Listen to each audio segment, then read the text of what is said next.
ఇవాళ డిస్కస్ చేసుకోబోయే topic time, speed and distance. ఇది అనలిటికల్ స్కిల్స్లో వెరీ ఇంపార్టెంట్ టాపిక్. దీని నుంచి 10 మార్క్స్ కానీ 5 మార్క్స్ కానీ వస్తాయి డెఫినెట్గా. అండ్ ఈరోజు టాపిక్లోకి వస్తే ఫస్ట్ డిస్టెన్స్ అంటే ఏంటో తెలుసుకోవాలి. డిస్టెన్స్ అంటే ఆ పాత్ బిట్వీన్ 2 పాయింట్స్. 2 పాయింట్స్ మధ్య అది ఏ పాత్నైతే తీసుకుంటుందో దాన్ని డిస్టెన్స్ అంటాం. డిస్టెన్స్ అంటే ఎంత, డిస్టెన్స్ అంటే ఏంటంటే స్పీడ్ ఇంటూ టైం. ఒక పాయింట్ నుంచి ఇంకో పాయింట్కి ఎంత స్పీడ్లో ఎంత టైంలో వెళ్తున్నాం అనేది డిస్టెన్స్. ఓకే, స్పీడ్ అంటే ఏంటి? The distance travel per unit time. ఒక యూనిట్ టైంలో ఎంత డిస్టెన్స్ అయితే ట్రావెల్ చేసామో దాన్ని స్పీడ్ అంటాం. And speed is directly proportional to distance. Speed distance అనేవి డైరెక్ట్లీ ప్రపోర్షనల్గా ఉంటాయి. అంటే స్పీడ్ ఇంక్రీజ్ అవుతే డిస్టెన్స్ ఇంక్రీజ్ అవుతుంది, స్పీడ్ డిక్రీజ్ అయితే డిస్టెన్స్ డిక్రీజ్ అవుతుంది. సిమిలర్గా speed is inversely proportional to time. Speed increase అయితే టైం డిక్రీజ్ అవుతుంది, టైం డిక్రీజ్ అవుతే స్పీడ్ ఇంక్రీజ్ అవుతుంది. అండ్ ఇది బాగా గుర్తుపెట్టుకోవాలనుకుంటే DTS, distance equals to time into speed, DTS. So ఇలా గుర్తుపెట్టుకుంటే బాగా గుర్తుంటుంది. అండ్ ఎస్ఐ యూనిట్స్కి వచ్చేసరికి స్పీడ్కి మీటర్స్ పర్ సెకండ్లోనైనా తీసుకుంటాం ఆర్ కిలోమీటర్ పర్ అవర్లోనైనా తీసుకుంటాం. And 1 kilometre per hour is equals to 5/18 metre per second. ఇది ఎలా వచ్చిందో కూడా చూడండి. 1 కిలోమీటర్ అంటే 1000 మీటర్స్ బై 1 అవర్ అంటే 60 మినిట్స్ ఇంటూ 60 సెకండ్స్. సో అంతా క్యాలిక్యులేట్ చేస్తే మనకి 5/18 మీటర్ పర్ సెకండ్ వస్తుంది. ఏదైనా ఒక యూనిట్ని కిలోమీటర్ పర్ అవర్ నుంచి మీటర్స్లో కన్వర్ట్ చేయాలంటే, మీటర్ పర్ సెకండ్లో కన్వర్ట్ చేయాలంటే 5/18తో మల్టిపుల్ చేస్తాం. అదే 1 మీటర్ పర్ సెకండ్ని కిలోమీటర్ పర్ అవర్లోకి చేంజ్ చేయాలంటే 18/5తో మల్టిపుల్ చేస్తాం. అండ్ యావరేజ్ స్పీడ్ అంటే ఏంటంటే total distance by total time. Okay, average speed అంటే total distance by total time. And if distance is same, ఒకవేళ డిస్టెన్స్ సేమ్ అయ్యి స్పీడ్స్ వేరీ అయ్యాయి అనుకో, సో అప్పుడు యూజ్ చేసే formula 2 × xy by x + y. అంటే ఏ నుంచి బీకి డి అనే డిస్టెన్స్ ఉంది, ఏ నుంచి బీకి x కిలోమీటర్ పర్ అవర్లో వెళ్ళి బి నుంచి ఏకి y కిలోమీటర్ పర్ అవర్లో వస్తే అప్పుడు ఈ ఫార్ములా యూజ్ చేస్తాం. మ్యాక్సిమం ఈ ఫార్ములా గుర్తుపెట్టుకోవడానికి ట్రై చేయండి, total distance by total time. Next relative speed. Relative speed అంటే ఏంటంటే speed of a moving body with respect to other body. ఒక బాడీ యొక్క స్పీడ్ ఒక బాడీ యొక్క స్పీడ్ని ఇంకో బాడీతో కంపేర్ చేసినప్పుడు రిలేటివ్ స్పీడ్ అనేది క్యాలిక్యులేట్ చేస్తాం. అండ్ ఫస్ట్ కేస్ ఏంటంటే, ఇందులో 2 కేసెస్ ఉంటాయి. ఫస్ట్ కేస్ ఏంటంటే ఒక 2 ఆబ్జెక్ట్స్ అనేవి సేమ్ డైరెక్షన్లో మూవ్ అయ్యాయి అనుకోండి. లైక్ ఏ అనేది 40 కిలోమీటర్స్ పర్ అవర్తోని, బి అనేది 70 కిలోమీటర్స్ పర్ అవర్తోని మూవ్ అయితే ఇది S1 అది S2 అనుకున్నాం అనుకోండి. సేమ్ డైరెక్షన్ కాబట్టి ఈ స్పీడ్స్ని మైనస్ చేస్తాం. ఓకే, స్పీడ్స్ని మైనస్ చేస్తాం. అప్పుడు రిలేటివ్ స్పీడ్ ఏంటంటే డిఫరెన్స్ ఆఫ్ స్పీడ్స్ అవుతాయి. S1 - S2 అయినా చేయొచ్చు, S2 - S1 అయినా చేయొచ్చు. అండ్ కేస్ 2కి వచ్చేసరికి 2 objects are moving opposite directions. Opposite డైరెక్షన్స్లో మూవ్ అవుతున్నట్టయితే, లైక్ ఏ అనేది 50 kilometres per hour right side, B అనేది 60 kilometres per hour left side move అవుతున్నట్టయితే అప్పుడు రిలేటివ్ స్పీడ్ ఏంటంటే sum of the speeds S1 + S2. Okay, ఈ బేసిక్ టాపిక్స్ నేర్చుకుంటే మనకి ఎలా అయినా సమ్స్ చేసేయచ్చు. అండ్ ఇక్కడ ఎగ్జాంపుల్ చూడండి. ఆ train 240 metres in length crosses a telegraph post in 16 seconds. Find the speed of the train అన్నారు. ఇక్కడ మనం లెంత్ ఉంది కదా, ట్రైన్ యొక్క లెంత్ని డిస్టెన్స్ కింద కన్సిడర్ చేస్తాం. అండ్ టైం ఏంటి ఇచ్చాడు, 16 సెకండ్స్ ఇచ్చారు. అండ్ ఇది సెకండ్స్లో ఉంది, ఇది మీటర్స్లో ఉంది. అయితే మీటర్స్ పర్ సెకండ్లోనైనా ఉండాలి, లేకపోతే కిలోమీటర్ పర్ అవర్లోనైనా ఉండాలి. సో ఇది metres seconds. Okay, so formula వేస్తాం. స్పీడ్ క్యాలిక్యులేట్ చేయమన్నారు. Speed equals to distance by time. Speed ఎంత, డిస్టెన్స్ ఎంత 240 అండ్ టైమ్ 16. సో క్యాలిక్యులేట్ చేస్తే 16 1 16 15 240 15 meters per second. స్పీడ్ ఎంత 15 meters per second అవుతుంది. Next a man travel 600 km by train at a speed of 80 km per hour, 800 km by ship at 40 km per hour, 500 km by plane at 400 km per hour, 100 km by car at 50 km per hour. Find the average speed for the entire journey అన్నారు. Okay, first man అనేవాడు 600 kilometres 80 km per hourతో travel చేశాడు. చూడండి, అదే చెప్తున్నాను. ఒక person ఇక్కడి నుంచి ఇక్కడ వరకు ఓకే 600 kilometers 80 km per hourతో జర్నీ చేశాడు.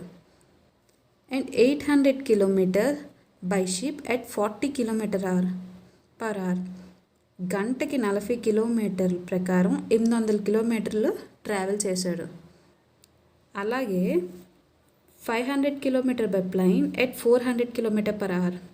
500 kilometers 400 km per hour వేగంతో ట్రావెల్ చేశాడు.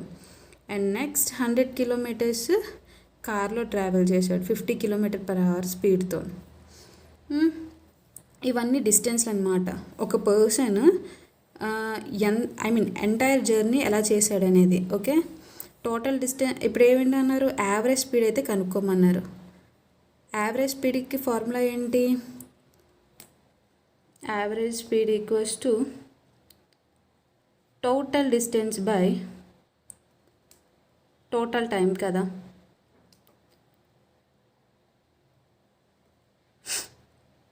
అండ్ మనకి ఇక్కడ స్పీడ్ ఉంది, డిస్టెన్స్ ఉంది.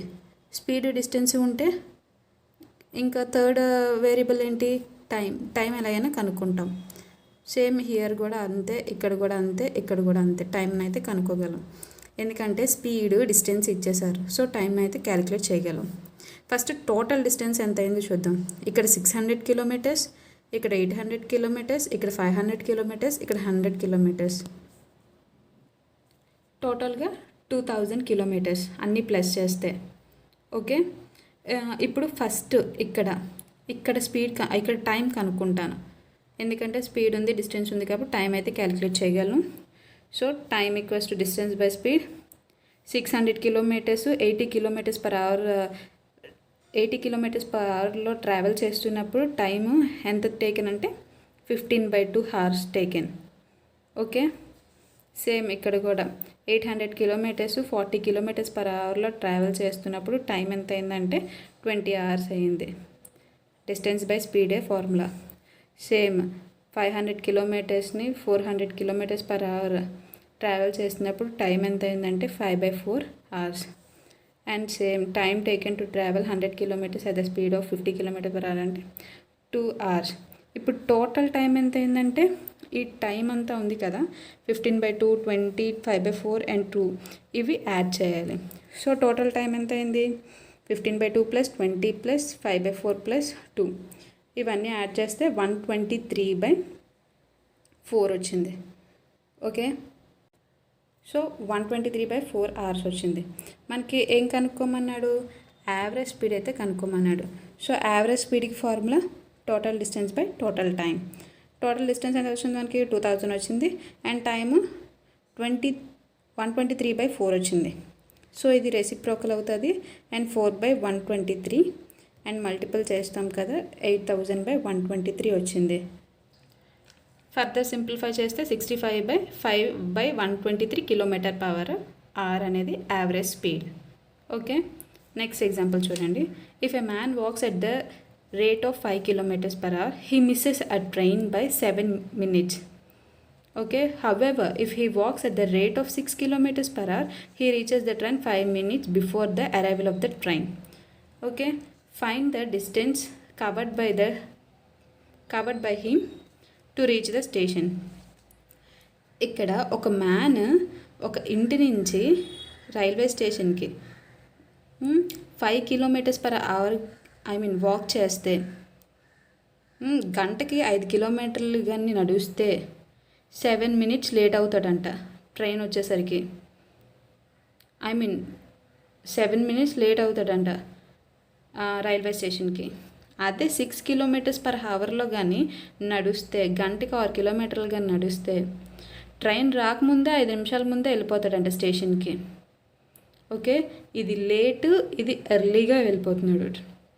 డిస్టెన్స్ అయితే ఇక్కడ కనుక్కోమన్నారు. ఓకే, సేమ్ డిస్టెన్స్ ఇక్కడ నుంచి రైల్వే స్టేషన్కి ఎంత దూరం అయితే అంతే డి అనే డిస్టెన్స్ ఉంది. ఓకే, ఇది ఎర్లీ, ఇది లేట్ కాబట్టి, ఒకటి లేటు ఒకటి ఎర్లీ కాబట్టి మనం ప్లస్ అయితే చేస్తాం ఇక్కడ టైంని.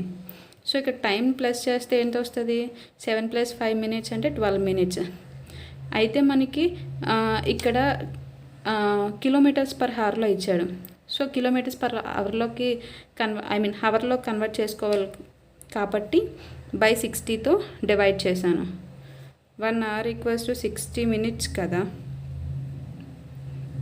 సో మనకి మినిట్స్లో ఉంది అంటే 1/60తో ఇంటూ చేయాలి. 12 × 1/60 చేస్తే 1/5 hour వస్తుంది. Okay, 1/5 hour. Let D be the distance covered అని పెట్టాను. అండ్ ఫస్ట్ దగ్గర టైం ఎంత అయింది? ఇక్కడ టోటల్ డిస్టెన్స్ బై స్పీడ్ కదా, అంటే d/5. అండ్ ఎర్లీగా వెళ్ళిపోతున్నప్పుడు d/6. టైం ఎంత అయింది? d/6. ఈ రెండిట్ల మధ్య డిఫరెన్స్ ఎలా ఉంటుందంటే ఇక్కడ ఈ టైంకి ఈక్వల్గా ఉంటుంది. ఓకేనా? ఈ రెండిట్ల మధ్య డిఫరెన్స్ ఎలా ఉంటుందంటే ఈ టైంకి ఈక్వల్ అవుతుంది. ఓకే, సేమ్ అదే d/5 - d/6 ఈ టైం ఎంత అయింది? 1/5కి ఈక్వల్ అయింది. Okay, 6d - 5d/30 = 1/5. 5 1s 5 6s d/6. 6d - 5d అంటే d/6 = 1. ఇది డివైడెడ్ బైలో ఉంది, ఇటు పక్క వెళ్తే మల్టిప్లికేషన్ వస్తుంది. d = 6 kilometers. Next example, walking at 5/6 of its usual speed, a train is 10 minutes too late. Find its usual time to cover the journey అన్నారు. Okay, original speed ఎంత అనుకుందాం? ఎస్ అనుకుందాం. ఒరిజినల్ టైము టీ అనుకుందాం. ఇప్పుడు usual speed అంటే new speed ఏంటవుతుంది? 5/6 S అవుతుంది. Okay, 5/6 S అవుతుంది. మనకేం తెలుసు? Speed time inversely proportional. So S 5/6 ఉందంటే టైం ఎలా ఉంటుంది? 6/5 ఉంటుంది. ఓకే, సో అందుకే ఇక్కడ టైం ఎంత అయింది? 6/5 టైం అయింది. ఎందుకంటే ఇక్కడ యూజువల్ టైం అడిగారు కదా, అంటే న్యూ టైం అడిగారు. అందుకోసమే ఇక్కడ ఈ టీ కనుక్కుంటే సరిపోద్ది. ఈ రెండిట్ల మధ్య డిఫరెన్స్ ఎలా ఉందంట? 10 minutes too late అంట. ఓకే, 10 minutes లేట్లో ఉందంట. సో ఈ రెండిటిని డిఫరెన్స్ చేస్తే 10 minutesకి ఈక్వల్ అవ్వాలి. అదే చేశాను, ఈక్వేట్ చేశాను. 60 - 5t = 50 వచ్చింది. t = 50 minutes. ఓకే, ఎంత టైం కవర్ అయిందంటే, జర్నీని కవర్ చేయడానికి ఎంత టైం పట్టిందంటే 50 minutes పట్టింది. ఇవన్నీ ప్రీవియస్ పేపర్స్లో క్వశ్చన్స్ అనండి. జస్ట్ ఆ ఫార్ములాస్ నేర్చుకుంటే ఇవైతే చాలా ఈజీగా చేయొచ్చు. అండ్ కొద్దిగా అండర్స్టాండింగ్ ఉండాలి ఏంటి అనేది. అండ్ చాలా ఈజీగా ఉంటాయి ఈ సమ్స్ అయితే. ప్లీజ్ కాన్సన్ట్రేట్ చేయండి, ఈజీగా పాస్ అయిపోతారు. Thanks for watching.